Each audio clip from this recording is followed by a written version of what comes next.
Elle s'appelle Flora Zalo. Bonjour Flora. Bonjour Eugénie. Comment tu vas? Ça va très bien. Ok. Alors toi tu es chanteuse, mais pas que. Tu es chanteuse, tu es chorégraphe et tu es promotrice de spectacle. Oui. Et tu viens nous présenter ton prochain album qui s'appelle Qui suis-je? Alors raconte-nous un peu l'histoire de cet album.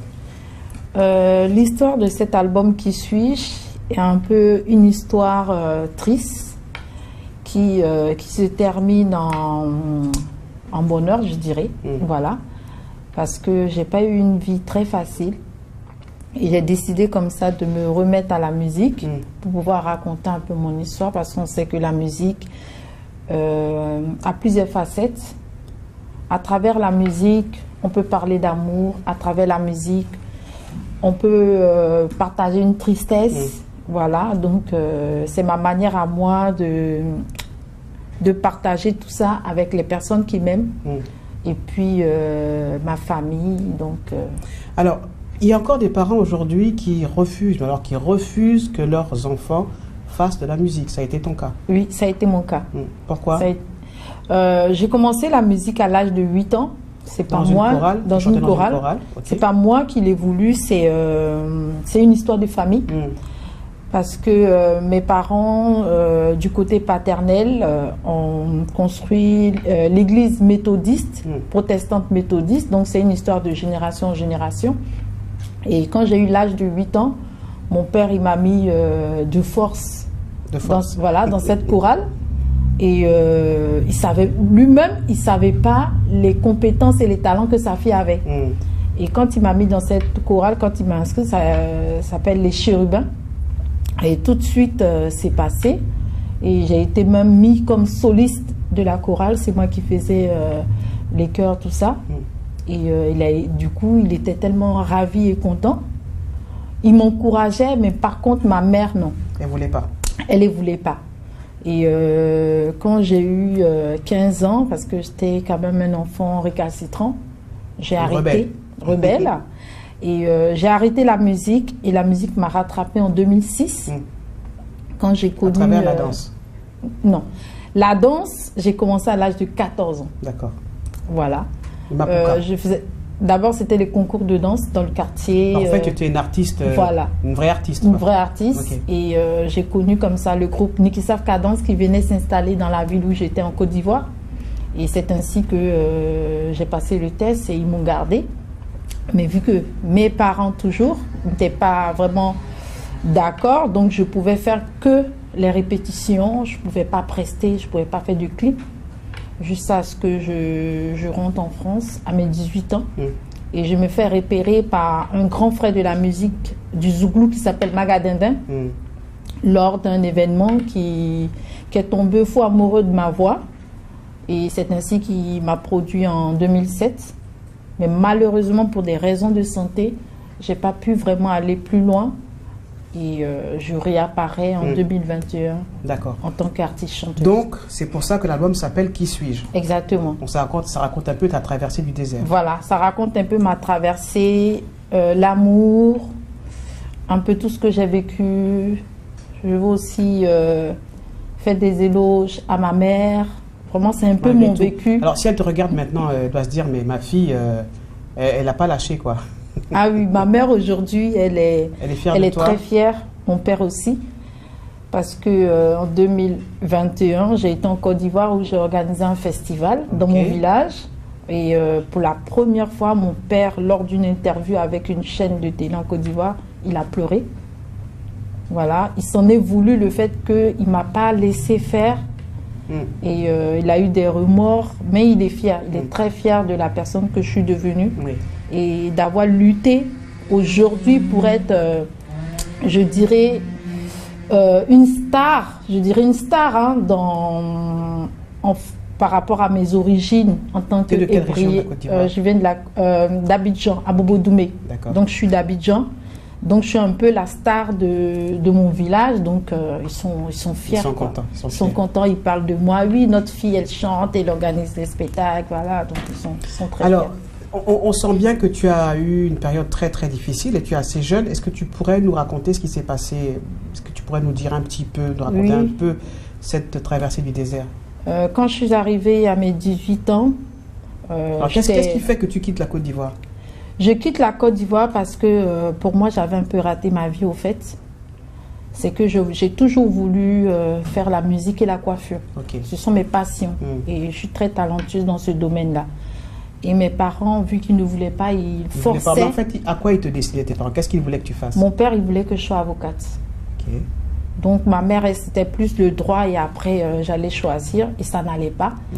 Donc c'était la rébellion. J'allais pas à l'école, je faisais n'importe quoi jusqu'à ce que je vive un calvaire qui a fait que j'ai eu mon premier enfant mineur et ça m'a tellement traumatisée que j'ai dit à mes parents, vraiment vous avez tout fait mais vous n'avez pas respecté mes choix et moi je refuse que vous vous occupez de moi. À partir d'aujourd'hui je veux dépendre de moi-même.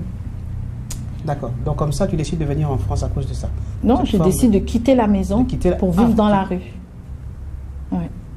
Vivre dans la rue, donc tu quittes la maison? Je quitte la maison, je vis dans la rue et je tombe enceinte et j'ai mon fils et après je retourne demander pardon à mes parents qui me reprennent et dès que mon fils grandit, je décide de me lancer dans le commerce. Je refuse 1 centime d'eux parce que pour moi c'était une manière de leur demander pardon.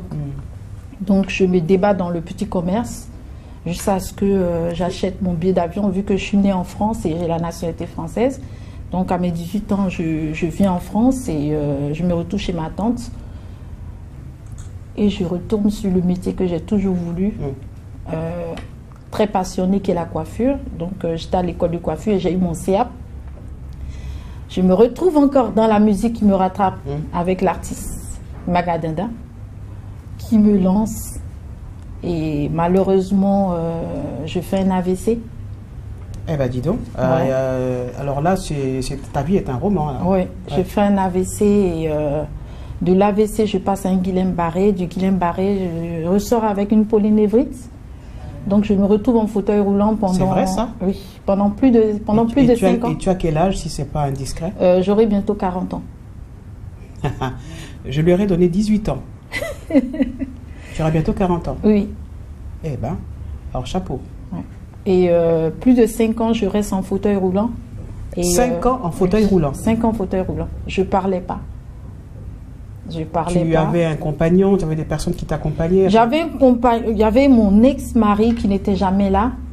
Et il y avait le mari de ma petite sœur qui était vraiment là pour moi, les aides-soignantes, jusqu'à ce que j'ai un déclic en 2016.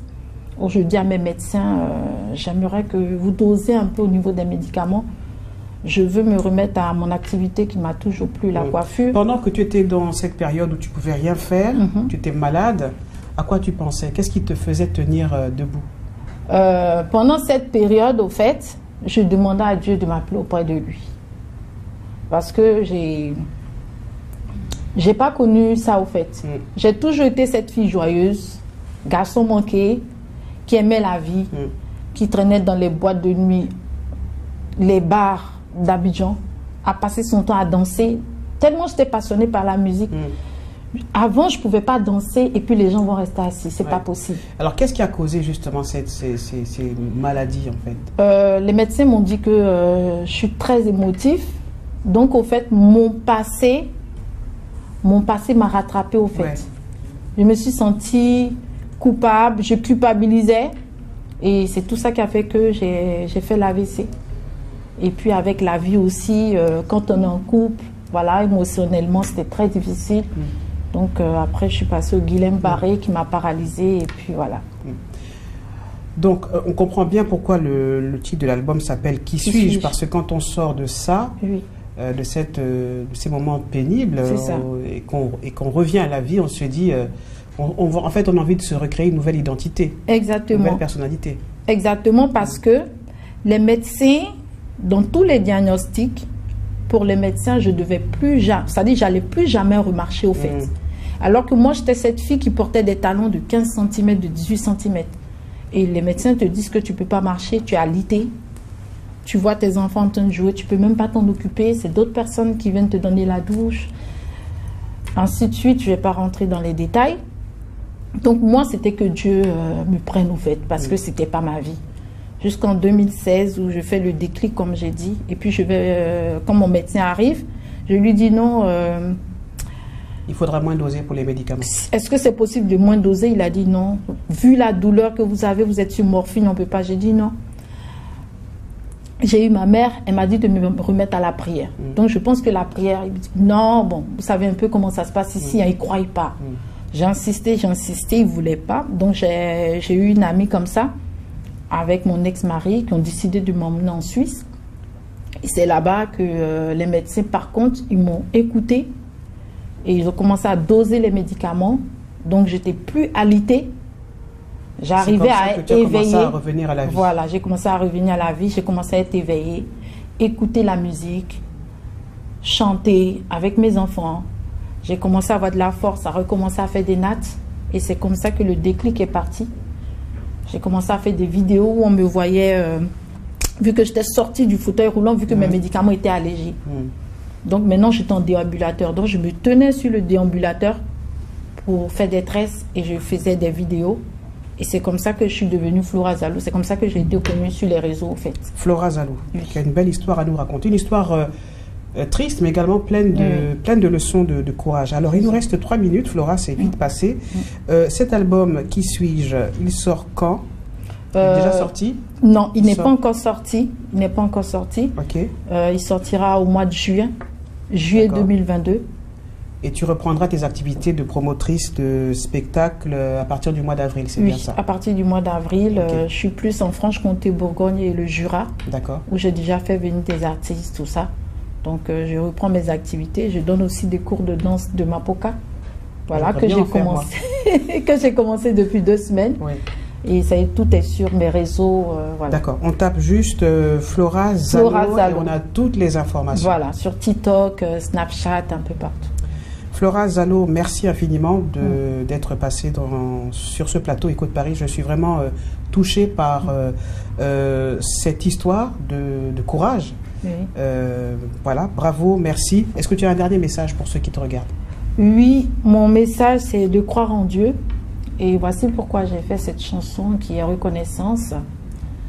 Je vous remercie. Si aujourd'hui ça va, je ne peux dire merci à tous ceux qui m'ont soutenu.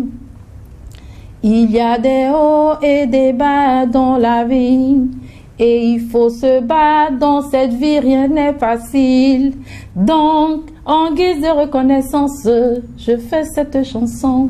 Si ça ne va pas aujourd'hui, ça ira demain. Et ça va aller. Merci à vous d'avoir regardé cette émission. Merci à Saint Amour qui a permis la rencontre de ces 2 artistes. Alors, je vous les rappelle, Flora Zalo et Sana Kone. Vous avez regardé Écho de Paris. Je vous souhaite de passer de bons moments. Restez sur WhatsApp.